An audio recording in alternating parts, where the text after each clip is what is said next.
He had two words to describe himself: brave and courageous.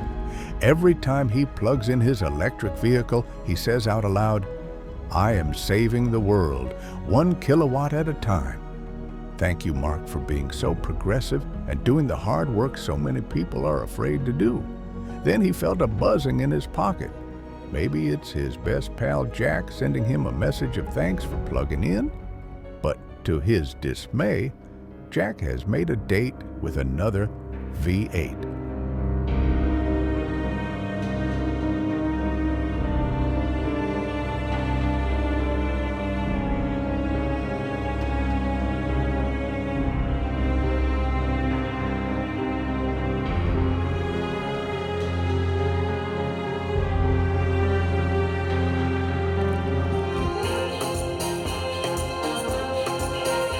Before I let Jack back on camera again, a fangirl over yet another General Motors vehicle, I'm going to give you a breakdown of the CT5-V Blackwing, this year with the Precision package, but more on that in a minute. This car starts at about $95,000 and comes standard with, wait for it, a manual transmission. Unbelievable. This has to be one of the most rare combinations in the automotive world and one of the primary reasons why you would buy it. However, I'm looking at an automatic gearbox here, unfortunately. But regardless of which one you choose, they're both really good. And the thing is, you're buying this now because the Precision package is optional. That will add $18,000 to the price tag. And in Cadillac's words, it's designed to break records. And if you're somebody that's like that, well, this is the car for you. But here's the thing. When you tack on all this stuff, you're talking about a $130,000 Cadillac, conservatively. And when you look at this car in this video, this has to be one of the most nerfed press cars we've ever gotten. Put you to sleep white exterior, doldrum black interior. This is not representative of how you can spec this car out. They have really good exterior color options. The interior can be tarted up with better seats, better materials, better accents. So don't write this off for the price tag for what you're looking at right here. But I will say this is definitely underwhelming. And I told Jack that, I'm like, why would you pay this for this car? But the reality is, the CT5-V Blackwing with the Precision package and a manual transmission is going to hold its value. This is not some lease-only special like modern BMWs where you throw it away in 3 years. You're buying this because you want to be connected to a modern luxury sedan. So there's some pros and cons of it, right? This is not about total isolation. They're trying to engage the driver in, so it's not the most quiet luxury sedan. It definitely has more road noise, wind noise. The audio system is subpar. And the technology part, although is a counterpoint, it actually works very well. And if you're short on some inches yourself, don't worry, you have 33 inches of screen in here, which looks like a copy and paste job of every other brand, from BMW, Lucid, Hyundai, and Kia. You just have this big screen here. But luckily, everything's fast, it's reactive, and the tech works pretty good. The other thing to talk about is everything's physical in here. All of your physical controls for HVAC, most of your assists, you can physically disable traction, stability control in this car from a single point, touch point in front of the shifter. And the only thing missing is a camera on your rear tires to monitor how fast they go away. Because on the street, with the automatic at least, the gearing is so short that your tires just turn into liquid if you decide to disable the stability control system. But fear not, this car is so expensive that it's not going to be on the street takeover scene for probably a long time, so you don't have to worry. The trunk space is huge, you can fit luggage. The rear seats can fit full-size adults, car seats, and children. And all the nooks and crannies are well thought out. And if you're an insure man like me, fitting a 6-pack of these bad boys in any of the cup holders is a non-issue. It seems like they were designed just for that. And there's even back seat pockets to hold your adult literature. So if you're bored and want to take a quick read, you can do that. But the main thing is you're not fighting this car. And that is rare in the modern age of vehicles like this. So let's head in the shop and Jack's going to talk about some of the engineering. In the shop with the 2025 CT5-V Blackwing with Precision package. And before I, fawn all over this car, I'm going to walk you through what this thing is before we talk to Brandon Vivian, one of the senior engineers who's going to walk you through the technical changes behind the Precision package, because this is more than just throwing tires and a software tune at this car. This is a bona fide performance package with lots and lots of mechanical changes. This is going to be a very brief overview. This is built on the Alpha architecture Cadillac's premium scalable sedan platform. It was designed in the vein of BMWs that you used to really love, things like the E90 M3, the E39 M5s, the E60 M5, cars that still involve the driver. And despite all the modern electromechanical systems, Cadillac is still trying to make you feel something when you drive this car, unlike a lot of modern BMW products, sadly. So it's McPherson strut in the front, full alignment capability out of the box, which is very impressive for a modern sedan. Lots of aluminum, shear plates, lots of stiffening, trying to make this as rigid a platform as humanly possible. Multi-link in the back. Your tire options are either 275 front, 305 rear, or when you go to the precision package, 285 in the front, 305 in the back. You have two different brake options, both from Brembo, either steels or CCM carbon ceramic rotors. They are absolutely enormous. They have lots of thermal capacity. They're supposed to last the life of the vehicle. The fine print is they're basically $20,000 to replace. And if you do burn through them, that is a lot of money. And they are mated to Bosch's latest brake-by-wire system. GM calls it e-boost. Yes, there is a physical connection between the pedal and the actual master cylinder, but the feedback loop is entirely digital, which, anyway, we've talked about ad nauseum between some of the other vehicles, but what GM has done is they haven't optimized it specifically for one tire. Drivetrain. It is the LT4. We've done a long video where you hear from some of the engineers in our C7 piece. Highly suggest watching that, but it's got a titanium valve train, an enormous supercharger. It makes supercharger whine on the outside. It shreds tires, makes 668 horsepower, just under like 660 or 650 foot-pounds of torque. It drinks gas. It makes all the freedom noises you could possibly ask for, and it's paired to one of the very best gearboxes you can get, a 6-speed Tremec. This car, though, has a 10-speed automatic, which honestly, as you're about to see on the track, it doesn't make me as excited, but it is at least very technically competent, and it gets the e-diff that GM has essentially perfected at this point with 5 or 4 different stages of PTM modes, and you get BWI's magnetic ride dampers, their latest variant of it, which has anti-squat and anti-dive. So with that, let's go speak to Brandon Vivian.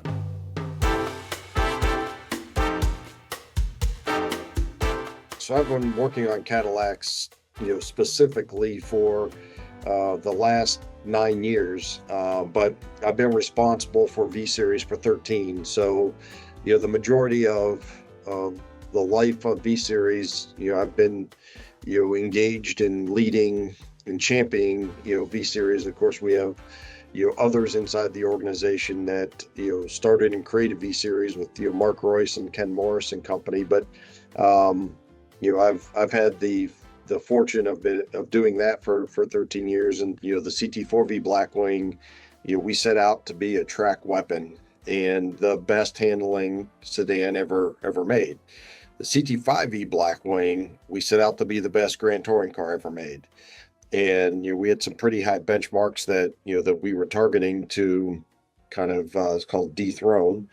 The CT5-V Blackwing is a great Grand Touring car. It sucks up a lot of road. It's extremely capable on the track also, but it wasn't designed to live on the track. It was designed to be tracked, but live and dominate the streets. So we decided that after input from our customers who loved it just as much as you've mentioned, that it was time to put a different flavor on CT5-V Blackwing, and we took what we did in CT4-V Blackwing, and then we also developed a package that we race in the SCCA T2 class.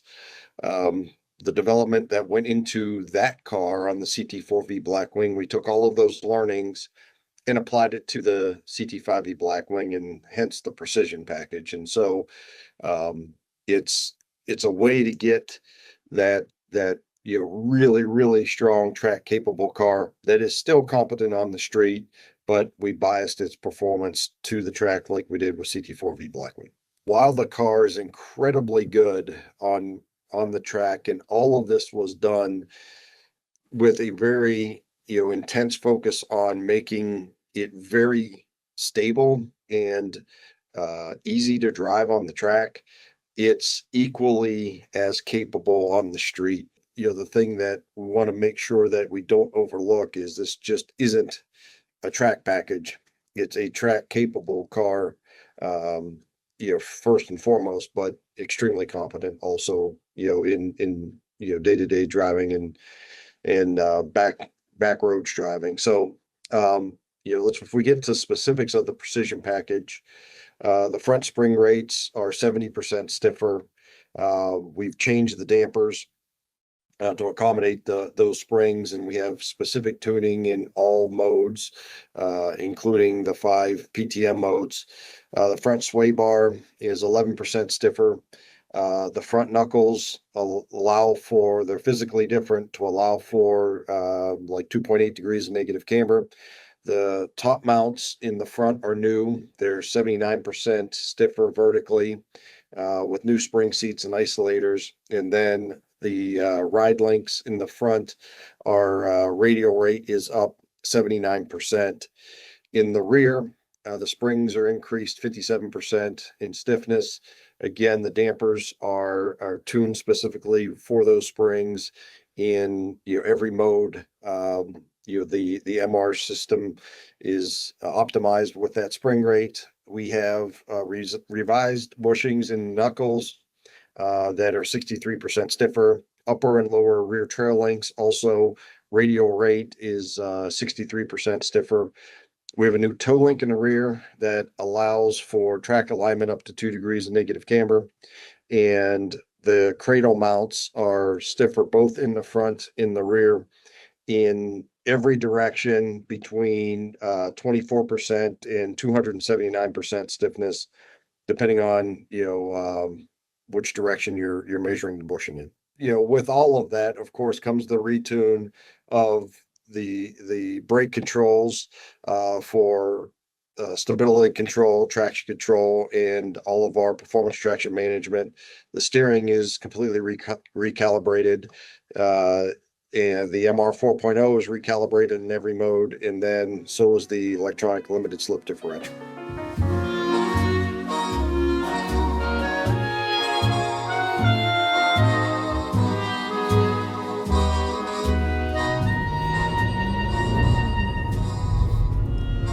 Autobahn South, Mark, in a precision package CT5-V Blackwing. We're a nursing home spec.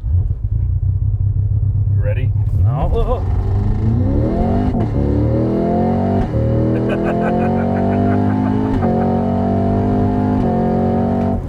Oh yeah, carbon ceramics, Cup 2Rs.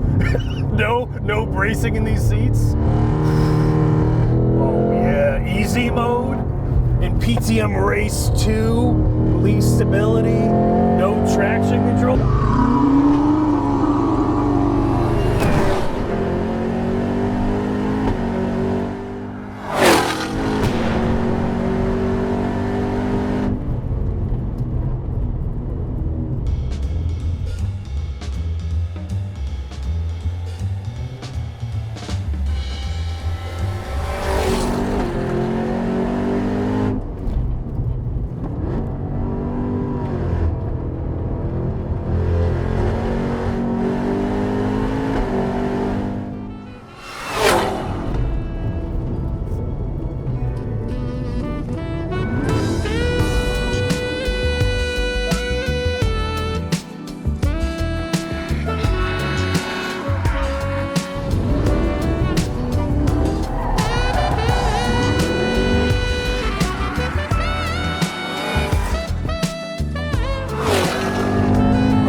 Feel that precision in this package, sir? Oh yeah, soaking up these bumps. oh yeah, awesome curbing. See, do you remember the last time we drove this, Mark? That last time I said we were sailing like Christopher Cross. This time, some smooth sailing, some real body control. In fact, I can get in and out of corners, lean on the modes. Pretty good balance, a little bit of initial push, followed by pretty good corner exit. Yeah. We need to get this car back by 2 p.m. for its pureed peaches. This is the ultimate nursing home spec. Toilet chair seats, automatic transmission. Oh my God. Oh yeah, feel the This brakes. doesn't make any sense what this car is. But it's amazing, is it not? I mean, even the automatic gearbox, which I thought was going to be totally disappointing, does a pretty good job as far as, holding gears, downshifting when it needs to. I mean, what more can you ask for, sir? A manual transmission. Thank God they have one. Yes. You know, Jack sent me out. He's like, go drive this thing. I'm like, why am I driving an automatic 4-door, 5 million pound sedan on track? And I will say, they put every single thing they could possibly put into this to make it an amazing driving car, and it is, even with the automatic. I'm like, there's no way this is gonna touch like M5 automatics, and the gearing is so obnoxiously short. It's like, it's so silly. But it is probably one of the best sedans you'll ever drive, and I think adding the manual would take, that's, I could see why you would buy this and even pay even more. I have more fun driving this than my C806. Really? Genuinely. Oh yeah, I want long wheelbase, V8 torque, supercharged. I just like the fact that it feels wrong, right? Nobody's buying a 4,000 pound sedan. Oh yeah, yeah. This is the only asshole's gonna drift on Cup 2Rs, right? Oh my God. The gentle April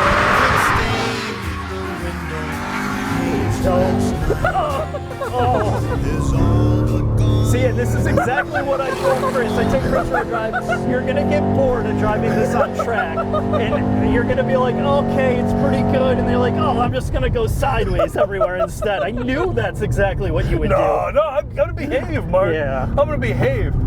So let proficiency, the proficiency part of this, it's way better than the other car on track. Clearly, I don't know why you would do this, but it is amazing until you start to really kind of run the tires off and the brakes. Yeah. The front end, and I played around with the different suspension modes on it. Track versus sport out here. Behave. Please behave. All right, well, we'll go because we're on an open track. But change the mode, Mark. I'll go into sport mode. So sport, at least on this track, has far less pogoing and bobbling. I think the compression and rebound damping in track mode out here make the car really nervous, and you feel a disconnect between the front and the rear axle on it. And even in straights, you get some undulated pavement, and the car starts walking, and you notice that you're adjusting steering, and then the back end starts to move around, Yes. and it's really disconcerting. I would say once you start to really overwork the front end, then this just becomes a game of how much am I going to control oversteer, which I can instantly tell. Sounds like a good game, this sir. This is a jack game for sure. So if you're in that window of everything working, the front and the rear axle, it's an unbelievably amazing sedan. Like The fact that you can get crazy alignment out of this car, Yeah. it's improved the things that you may not have been the biggest fan of in the regular car. I get it. I would 100%. I wish this was a manual. I know I keep saying it, but it's just, there's something, oh God. There's something gets stripped out of this car being an automatic. Oh my God, I'm so seasick. Take me back to the nursing home, Jack. Yeah!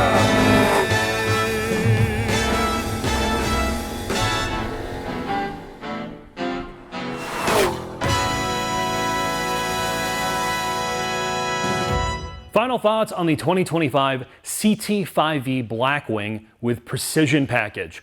First off, huge thanks to our title sponsor, Bridgestone Tires, who makes videos like this possible. So if you're looking for tires for your own vehicle, please take a look at their Potenza lineup, like their sports, races, and RE71 RSs. These are tires we've all featured in other videos. Thanks to Autobahn Country Club for giving us a home to make videos like this. So if you're looking to become a member, attend a track day, buy property, or learn to become a better driver, please take a look at what they have to offer on their website. And of course, thanks to Cadillac, Joe our rep, and Brandon the engineer. So how do I feel about this car? Well, very clearly, it makes me laugh like a little kid, and that's because I absolutely adore this thing. And what this car offers is something that most modern, fast vehicles don't anymore, and that is fun and engagement. While I agree with Mark that this is far from the most appealing spec, refrigerator white, base black interior, automatic gearbox, no carbon aero, does this car no justice. You can spec this thing to make it look absolutely spectacular. Dynamically, while this is not as isolated and maybe as luxurious or well put together or screwed together as a modern BMW, Unlike those cars, you feel something. You feel something through the front and the rear of this car. You can get an excellent manual gearbox. Not that there's anything really wrong with this 10-speed. It's actually calibrated very, very well. The engine has a sense of charisma to it. And the precision package, while it is an expensive option, allows you to turn this car into something that is truly very track capable. Speaking of the precision package, should you get it or not? Well, it doesn't really add any cons to the car at all. Yes, the spring rates are higher, but it still rides really, really well. So I guess the question for you is going to be, are you going to track this car, and are you going to be driving it on a lot of canyon roads? If the answer is yes to both of those things, I say get it. Otherwise, the regular Blackwing is still spectacular. Honestly, this is probably my top 5 modern cars. Again, because you feel something when you drive, and it makes you smile. In some ways, because this harkens back to the past, E39 M5s, E60 M5s, older BMWs, is why I love this car so much. So thanks for watching. Hope to see you again soon.